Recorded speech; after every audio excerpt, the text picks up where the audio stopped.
Gender-based violence continues to occur at an alarming rate.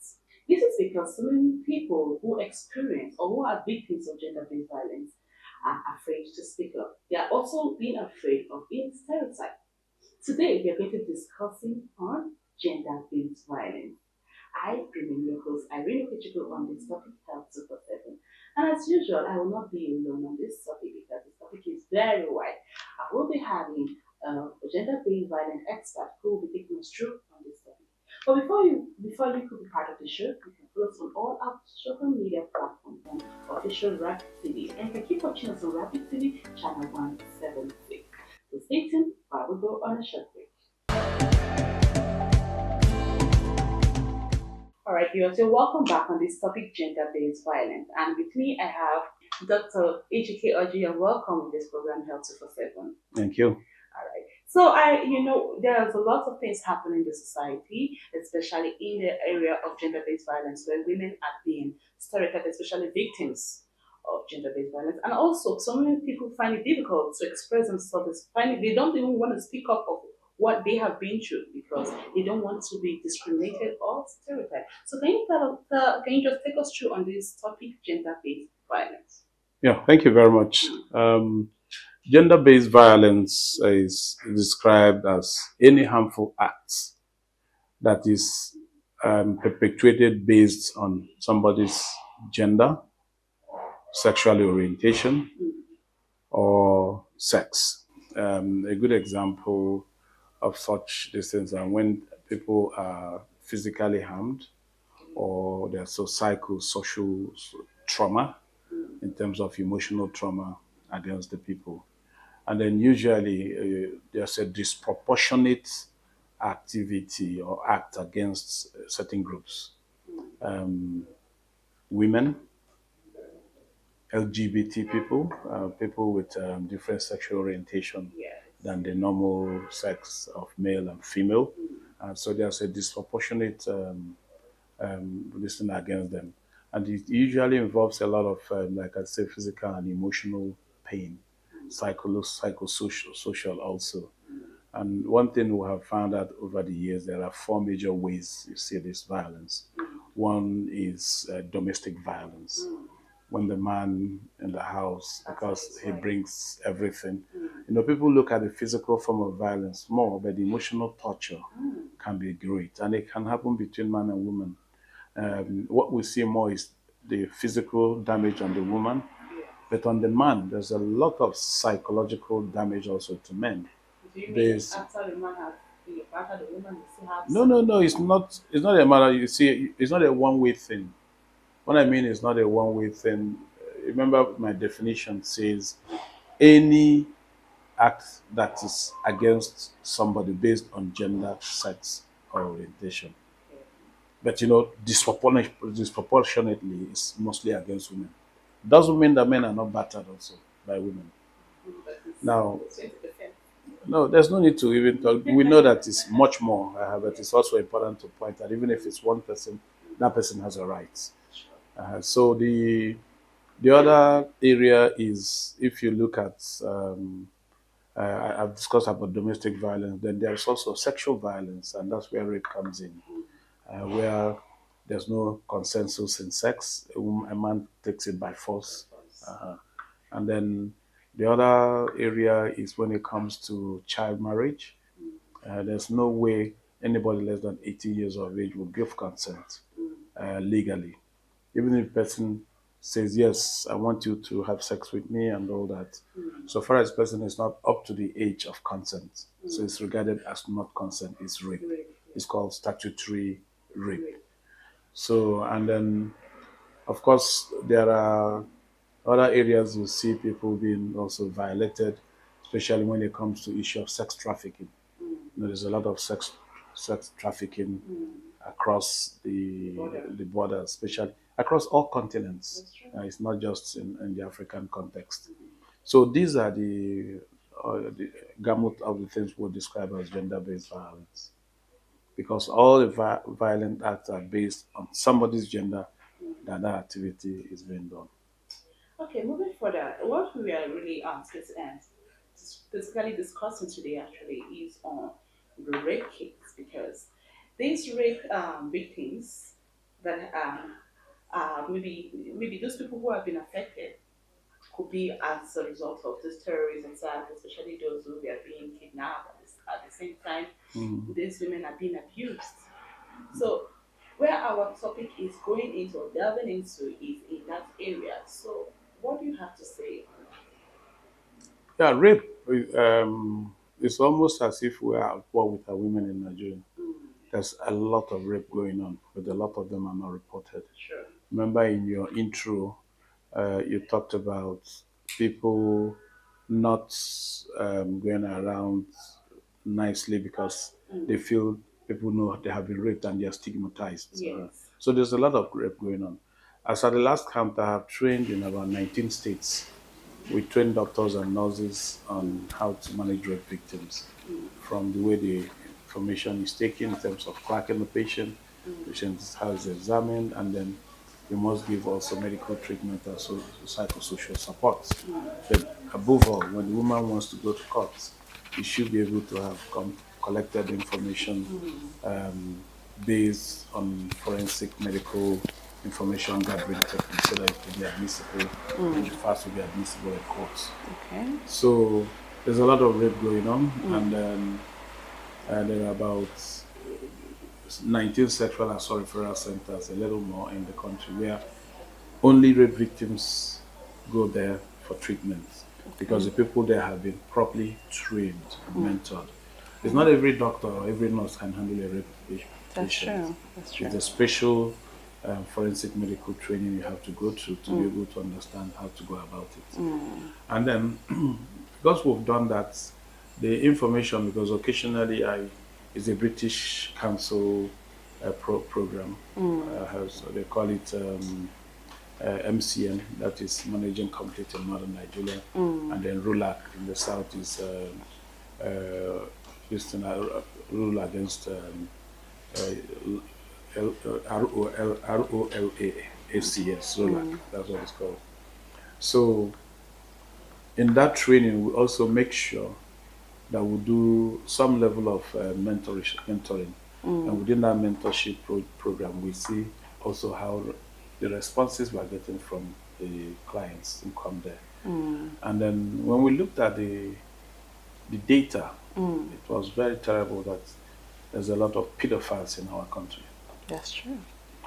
In some states, you can have as high as 80% of people raped as minors. Mm, Some 70, some 60, and it cuts across between the north and the south. Nowhere place is exempt.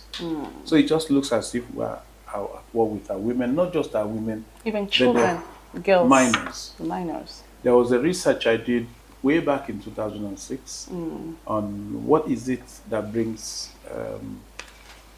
women to the gynecological units in terms of emergency. And we found that 13% of all gynecological emergencies are sexually oriented. Yeah.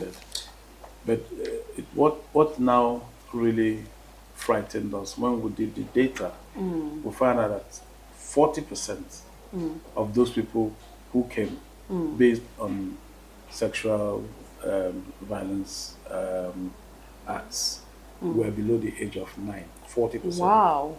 Wow. And then when we further disaggregated that 9 and 40% that were under the age of 9, 80% were under the age of 3 months or In 3 a years. minute.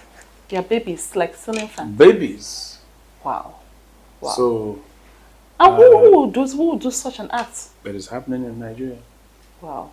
You know, that's why I said data is life. We're going around, we don't know what's going on until you go to do some little digging.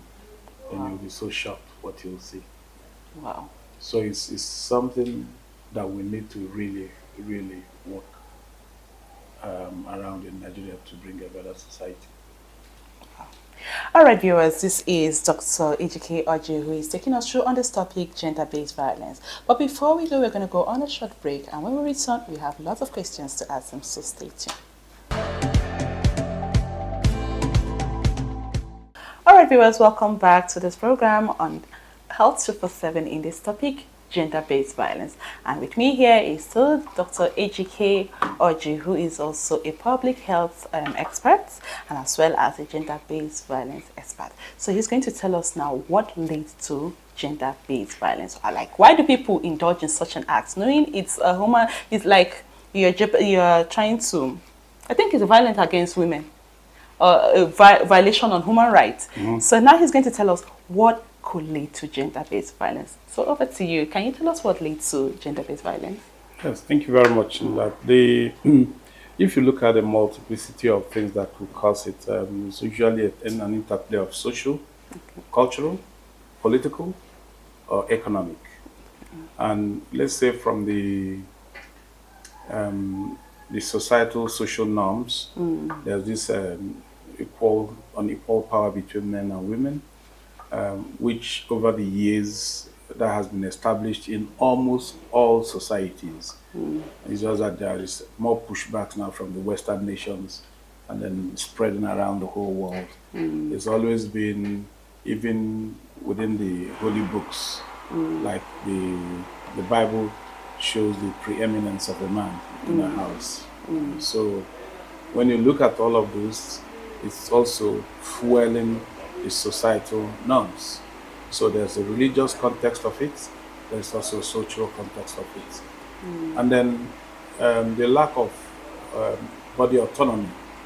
When I say body autonomy, the lack of a woman being able to decide what happens to her, herself, her decision to whenever she wants to have a baby, her decision whether she wants to have sex, her decision how many children she wants to have, all those things that are supposed to be things that herself should be able to make those decisions. Those decisions have been taken away from him. And then also, we look at the political climate, it looks like the political environment of Nigeria is reinforcing it. If you look at, no Nigerian woman has ever been a president. Sure. In Nigeria. No Nigerian woman has ever become a vice president either. Yeah. You have scattered number of women. Only managed to be deputy governors. Deputy governors. It's only one time governor. A woman became a governor, but that was by default. The governor was removed and then she was there for just a few weeks or months. So that also reinforces the gender disparity that will also lead to violence. Now let's look at economic. If you look at what's going on in the country right now, there's a lot of pressure on the man, especially when the man brings all the food on the table, earns money for practically everything. So every morning the woman is saying, give me, bring. At some point the man will lose his composure and then will react negatively. And then if you look at the legal framework also we have in the country, the legal framework has not made it, until recently, it was almost impossible to prove rape. Because if you look at the how to produce the evidence, even in courts, for you to prove rape, especially in the northern part of the country, that you have to bring 4 people who were privy to the time you were being raped. Yeah. So who rapes a woman and has 4 people looking while the act is going on? So it's like almost impossible for that to happen. But sometimes these rape cases at the end produce babies, children. That they produce a child doesn't mean that you have proven it until you do a DNA test. Yeah. You see the point? And that's why in the forensic medical examination that I talked about, you collect evidence in a way that you'll be able to prove it. And then that's why we brought in the Violence Against Persons Prohibition Act. That is the act that has made it possible for women to be able to get, should I say, so-called law courts. Because now some prosecutions have been made. So there's an evidence that people can be sent to court, or sent to jail. Then the last one I would like to talk about is about the media. You guys in the media has not done enough to educate Nigerians what sexual violence actually means. In the office space, there's a lot of sexual harassment going on. How many of you journalists have gone to do investigative journalism to go ask the women, even in either openly or in camera, what they're going through in their office space? But because they are women, they feel that if they complain, nobody will listen to them. But that's where I come in, that so many people find it difficult to speak up, to talk, to even express themselves because they are being afraid of being stereotyped. Yeah, So stigmatization. it's more like some of us we try our best to see if we can get information from such. But the thing is that society is not helping us. Like in our developing countries, just like in Nigeria here, you find it people don't even want to talk. Like let's use an example of the rape victims by terrorists. You see, some fathers, some parents who want to hide it. They don't want their children to be like they are the girls that are being raped to be showed. They don't even want them to say the story because they know that if they suddenly speak up, the society may kind of drift away from them. Like maybe the community they are still, they say, this is not that person that was being raped. You know, that kind of talk. They even excommunicate them. Let me stop you there. I completely differ on that score. Okay. God forbid, if you are raped, we don't want to go and parade that you are raped every day. Certainly, and that is the reason why the media it's so difficult for the media to investigate. No, it's not it. You see, the reason why I'm saying, even you sitting here, you won't go and parade yourself that you've been raped to everybody to see. There are other ways to do that. Okay. You can veil the person and the person can talk. You can take the information in camera. That's what I talked about, viewing in camera and also openly. There are some also, look for them. There are some that are so brave that they want to tell the world. Remember HIV? When HIV started, it was so stigmatized, nobody wanted to talk about it. Yes, that's and true. now people are coming to say I'm HIV positive. That's true. In the media. So if you go with the attitude of nobody wants to talk, nobody wants, you won't get anybody. But if you go with the attitude, I want to discover one or two who want to talk about it, then you encourage you to look for. And then now how you'll be able to bring it to the public knowledge. And not only that, not everybody should come out, let everybody know that she's the one talking. The public is just there to know that it's happening. The proof of happening, somebody it happens to is talking there, even though she's veiled. Okay, let me just ask you this question. Okay, what about a kind of a family where a husband rapes his wife? If you tell the society that my husband raped me, they wouldn't want to believe you. They will say, what do you mean by your husband raping? He has every right over you to sleep with you whenever he chooses. Forgetting the fact that he had sex with you without your consent.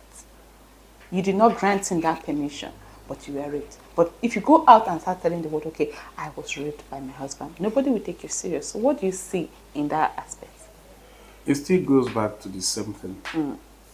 That, I'm sorry I'm being personal. You sitting there, if your husband, will you go and tell everyone that your husband raped you? You won't. The truth of the matter is that... So the important thing is, how else can we bring to the public? And then let's even talk about marital rape.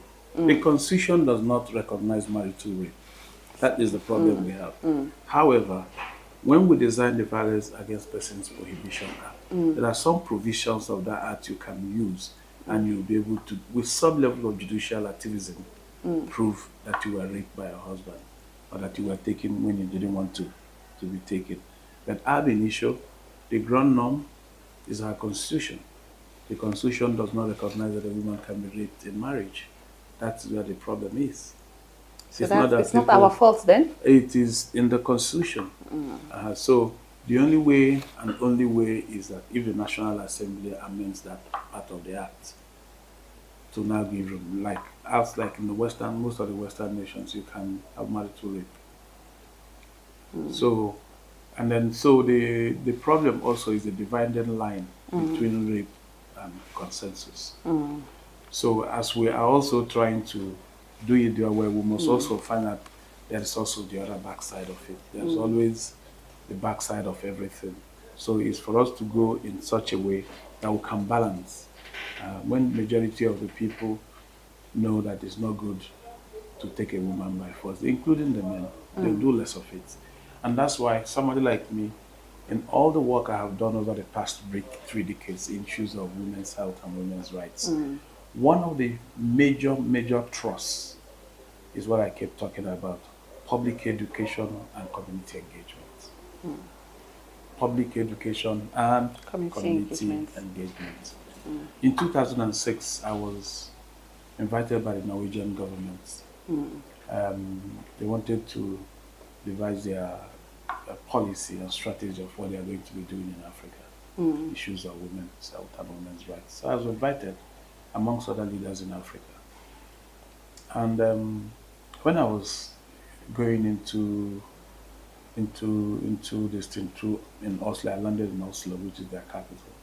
At the airports, at the immigration listing, I was the only colored man on the queue.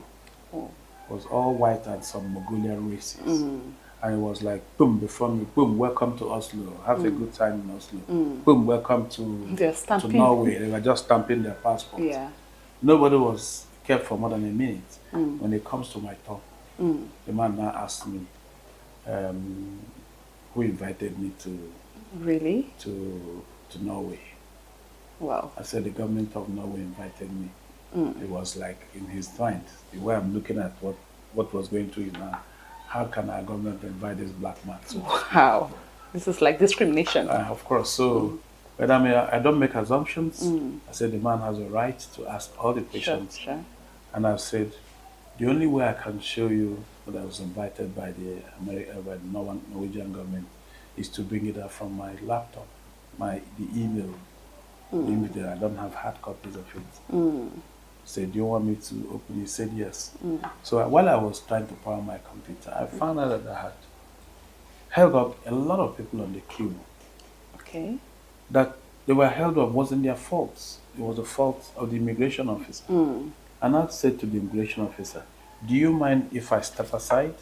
I see I'm holding a lot of people behind. She said, yes, sir, it's okay. So I stepped aside. Others continued. Welcome to Oslo.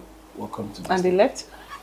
How? Like they kept attending to others while you... Yes, now that was the whole idea. Please attend to the others while I'm powering my computer. Okay.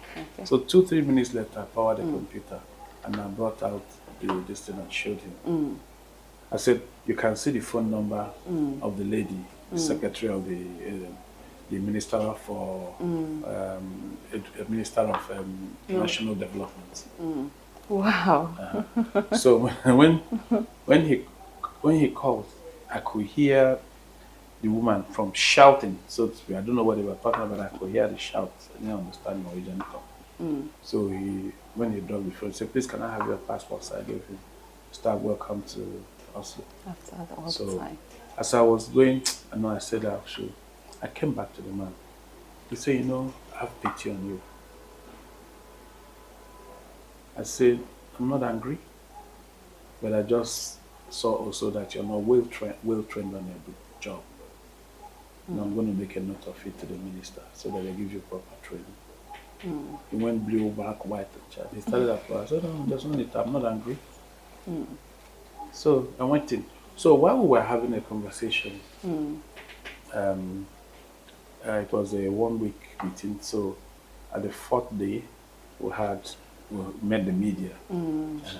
Now, I didn't know that it was also wired internet globally.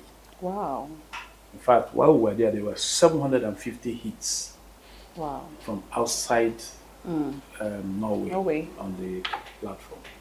So when we were now having this conversation, and then every speaker was talking about describing the normal African man as a horrific monster. Wow.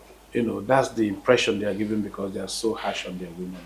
Wow. So when it got to my turn, I said, I completely differ with all of you.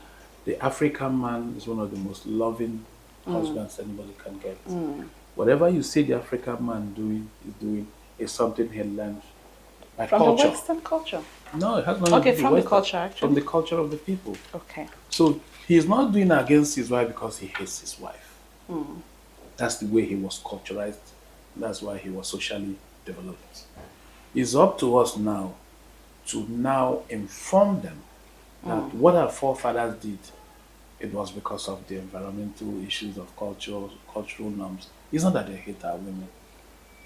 I say, if you look at, and you gave the Igbo society as an example, you see a very beautiful man even driving an E-Class Mercedes Benz. You see his husband wearing a shirt and wearing a short neck and riding a bicycle.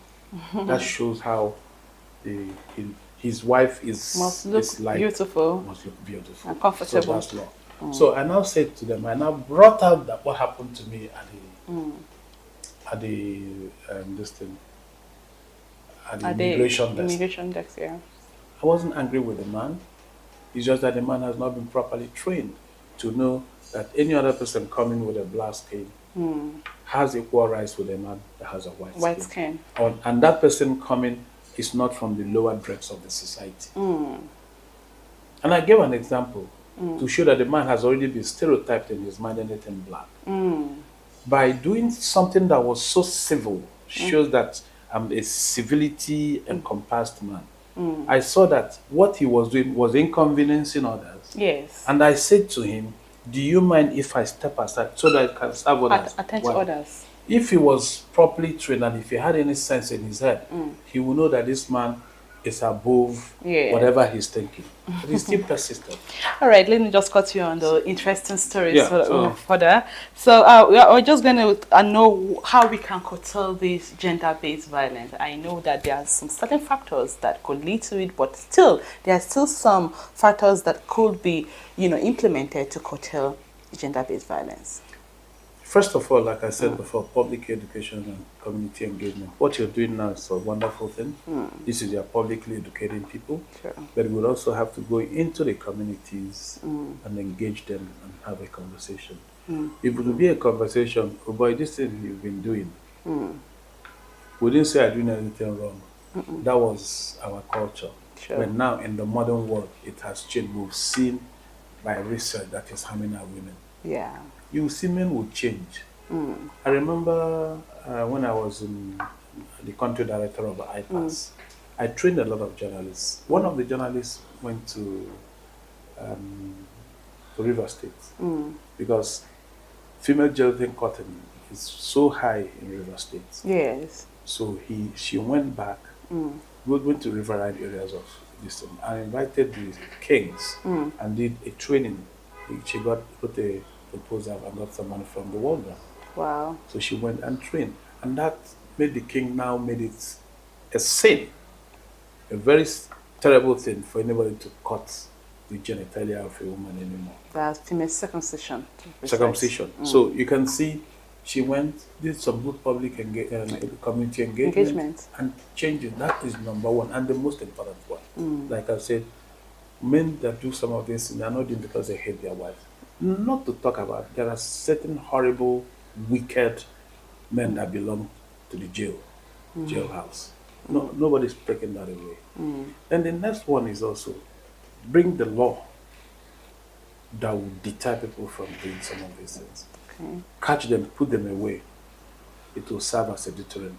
And that's why we fought and brought the Violence Against Persons Prohibition Act to make it easier to be able to prove rape. Yes. And take the man, if he's an adult, 20 years to life.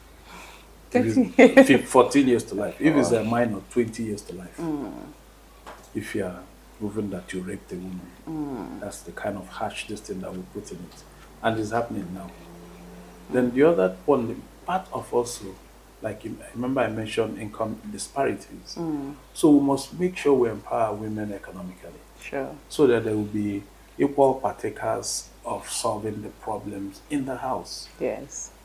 If you know as a man that your wife brings half of what you will need to survive as a family, you will not be ready to raise your hand and hurt her. What of some men who say they don't want their women to work? And yet when they keep bringing, they keep complaining that they're the only ones bringing. Yeah, those ones, their heads have to be examined. Actually. Yeah. So those ones you have to use. And I also tell women, if you're in a society, in a union where the man is violent, please walk away. Please walk away. The reason is that if you don't walk away, you might die in it. Remember Osinachi? Yes, the gospel musician. Perfect example. I have Sisters, I'm the only son of my mother. I told my sisters, any day your husband lays a finger on any of you, I'll come take you away. And I did it. One of my sisters, husband became violent, went and carried me, they put her, carry everything you have in this man's house, took her away. You get the point? Yeah. So everything, different thing works for different people. Sure. If you Some of them will be saying they want to save their home. They don't even want to speak up because they don't want to lose their family. There's no room ever to tolerate violence. Sure. Ejikoji will not. And I will advise everybody, do not tolerate violence in the home environment. Okay, in conclusion, now what would you have to tell our viewers, especially those who are already victims of gender-based violence, especially those that use the case of rape in the hands of terrorists who have even bought children for them. So what advice would you have to offer to them? Yes, it's an unfortunate thing it's happened to them. When it comes to terrorists, we'll leave it to government to be able to find how to catch all of them and let them pay for all their crimes. But for the woman, the act has been done. It's now to try to make sure she heals. And one thing we have found that women go through 4 stages when they are sexually abused. The first one is the physical harm and the emotional, acute emotional stress, which happens for about two weeks. After that, it goes to what we call the phase of disruption. The woman's life is completely disrupted, shattered. And then one of the key things that happens immediately after that, they go into the third phase we call the third phase of regeneration. So they are trying to get back their lives, but most often than not, they also behave abnormally. One of the key things they do, because they go through depression now. A lot of it, and some might even change their phone numbers. Some will change where they live because they still feel that a rapist might come again. Then this can happen and stay on for almost 15 years. But there was another thing that was recently found out. It's called the underground stage. Now, this underground stage, you think that the woman has healed, but underneath, she's still hurting. There has been a case of where a girl that was raped 10 years after, she saw the man that raped her in a wedding event. She went into the kitchen of the groom and bride and was looking for a knife. Can you imagine? She wanted to kill the man and also kill herself. 10 years after. That she's still suffering that trauma. 10 years after. That's psychological stress. Psychological and social trauma. Wow. What saved her was that while she was doing that, she couldn't find any knife because they were cooking in the same house. They took all the knife outside where they were cooking. So by the time she found it, she came to and realized what she was doing and came out crying. So one of the ladies that was in the wedding, happens to be somebody that works in the sexual assault referral center in the town. And now called her and said, "What's going on? Tell me, I'm your friend." So she broke down and narrated her. So the next day she brought her to the center and then cancelled her. Wow. You remember there was one of the clerics, somebody accused recently, allegedly raped her. Yes. You remember a lot of women came and they were talking all sorts of things. Yeah. And how can they come 20 years after or how many years after? It's a lie. You are jealous of the man, blah, blah, blah. Remember this woman was already married. And the only way that woman came out was that her husband loved her so much. And the husband stood by her. Showed her that love and then made it possible for her to vocalize this. I don't want to comment. Okay. So, that's made the woman to what the woman has had now. She has had closure by stating it publicly. Whether the man was eventually prosecuted or not does not concern her. The important thing is that she has let it out now. The whole world has let it out. The husband loves her, stood by her. She has now a sense of peace. So she has closure. And I had to come to television and radio. And I was very mad with the women that were condemning her. I said, this woman actually could have suffered exactly what she was complaining about. So, and that's when I started explaining to women how many stages women can, even for 20 years, women will still Can last that long. So the best advice is for you when you're going through such Counseling. stress, you go through counseling and Counseling. also express yourself, Express share your yourself. thoughts with someone Somebody close. you can trust. Or someone you can trust. All right, viewers, that's the much we can take on this topic, gender-based violence, and we're going to come your way soon on another topic related to gender-based violence. So keep watching us on Rapid TV channel 176.